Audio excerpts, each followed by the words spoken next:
Cash card that's real life ready.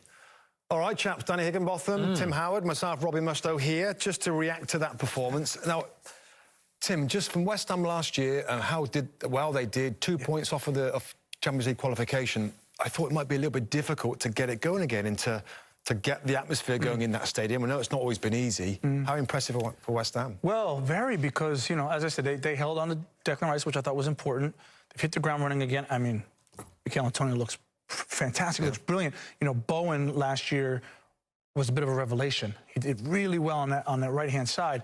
And for me, I thought Fornals was pretty good, but today, this season, he's showing, I mean, the balls that he was flashing in there, his presence to always get on in the box. I think he's off to a really good start. And you see them taking all the plaudits there from their fans, well-deserved. How can they get better? What should their ambitions be?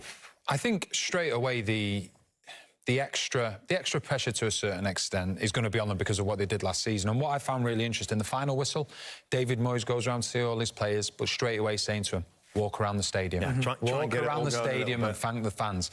And these are the games which will take care of themselves as in terms of the atmosphere and everything. The games where there could be more questions are your Watfords at home, your Crystal Palaces at home, where the fans won't be happy with them sitting back. They're one of the best counter-attacking teams in the Premier League, and that was a game set up for them today, and fair play to them. I thought they were absolutely magnificent from start to finish. And the thing about it is David Moyes gets a knock for being a bit of a defensive coach, right? But they play football. They just don't overplay. Dan, you said it. They're a brilliant counter-attacking team.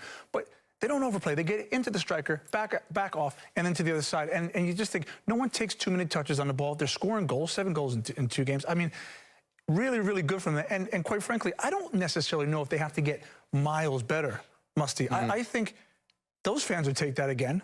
Qualifying for Europe, doing that again. Like, so we don't want to get carried away and saying, oh, they have to get in Champions League. No. Be a feat for them to be in Europe 2 years in a row. Just give us a little insight into David Moyes, because we know he kind of always seems unhappy and he's always pushing his players. What's he like when things are going well? We'll see. We'll see. His post-game press conference will be the same thing. What? He'll say miserable. He can do that. He will. He'll come out. He'll come out and say, you know what? We won't get carried away. We'll keep going. I don't like the fact that we conceded a goal.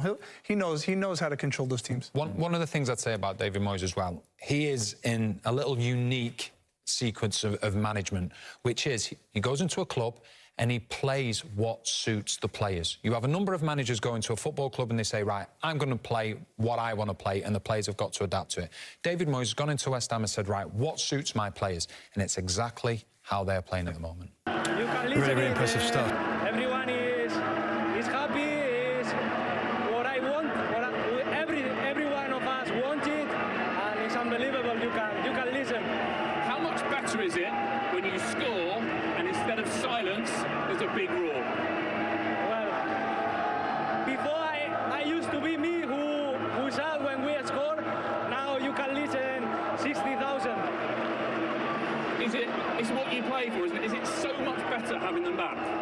Of course, when we give them something to enjoy, something to be with us, this is what happened. It's difficult to come here and take our 3 points. How good was the performance tonight? It looked like you just gave them no space anywhere on the pitch. Well, we knew they are an unbelievable team. They play really well. So we did our game, and thanks God was an unbelievable game for us. And as well as your goal, you were fouled for the red card. Yeah. Can you just give us your insight into that? You looked pretty high on your leg. Well, was a hard tackle, but it's true. Ayoze was pushed by Creswell, so I don't have any bad things about him because it wasn't on purpose. So that's it. Was here.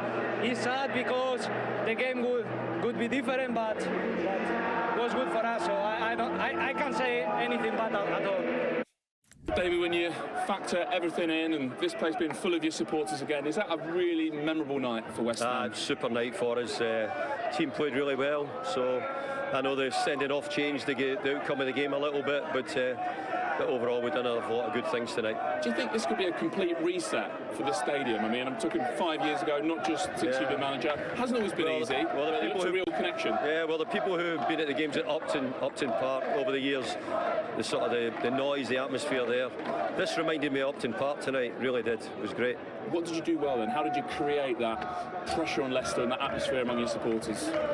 I think we've been feeling that we've been doing a lot of good things, but Leicester are a really good team. Just won the Community Shield, you know, won the FA Cup, so we knew we were up against a real good side tonight. But I think we've done a lot of good things. Played well. First half was tough, you know, they had a little bit of the ball. But overall, in the end, we got there and we got a good result. Like you say, 11 against 11, they had quite a bit of the ball, but it was mainly between their centre-halves. How did you stop them progressing with their possession?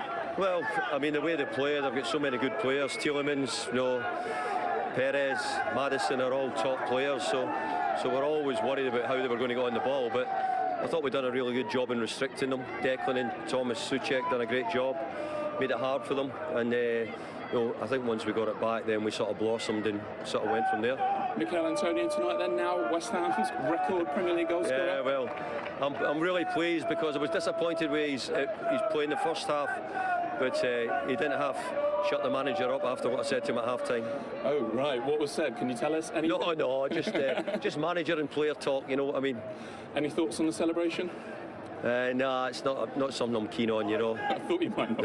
No. Side Benrahma as well, second game in a row, he's really effective, goals and assists. Yeah, his side's beginning to get into the speed of it and up to the level, so really pleased we brought him for that, and he's beginning to show it, yeah. What can you achieve this season, David, on the back of last season? I think it's the first time since '97 West Ham have started with 2 straight wins. Yeah. Well, the first thing I've got to do is make sure that we keep playing like this and keep a consistency. And I think the way we've played in the opening 2 games sort of mirrored where we were at the end of last season.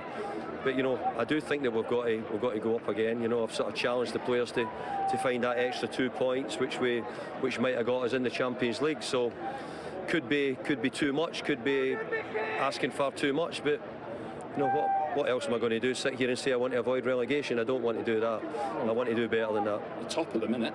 Yeah. Well, I hope we can stay there. That would be. It's another one. I didn't know that, so maybe I'll ask them, see if we can stay top now.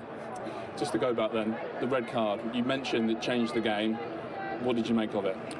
Well, at the time when I didn't know what the foul was, I thought it was a foul at the time.